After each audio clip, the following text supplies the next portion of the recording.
Well, it's a growing fight against synthetic marijuana. Today, Governor Cuomo called for stronger health department regulations to combat the sale of these drugs. Between April and June, the state of New York saw nearly 2,000 hospital visits due to synthetic marijuana. Since January, Poison Control Center has fielded more than 700 calls. The Upstate New York Poison Center alone handled more than 400 calls.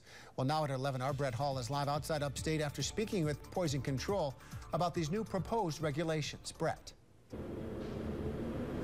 Matt, right here in Syracuse, calls come in all the time from hospitals, and a lot of the calls have been sounding a lot like this lately. We have a patient who is sick that is just admitted to abusing synthetic marijuana. What do you recommend?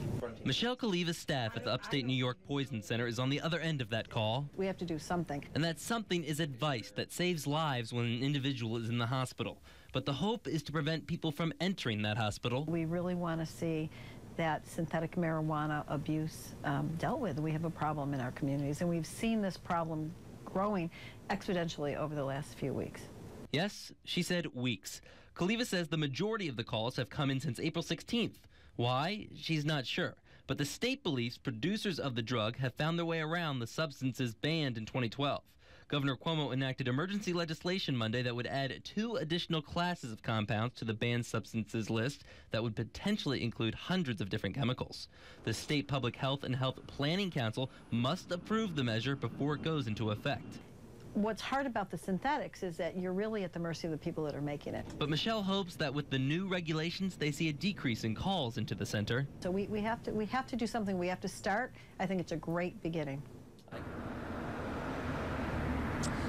Now, Matt, nobody has died yet of the drug in New York State. However, I asked Michelle what the users typically, what age range they usually are, and she says 20 to 29 and some high schoolers.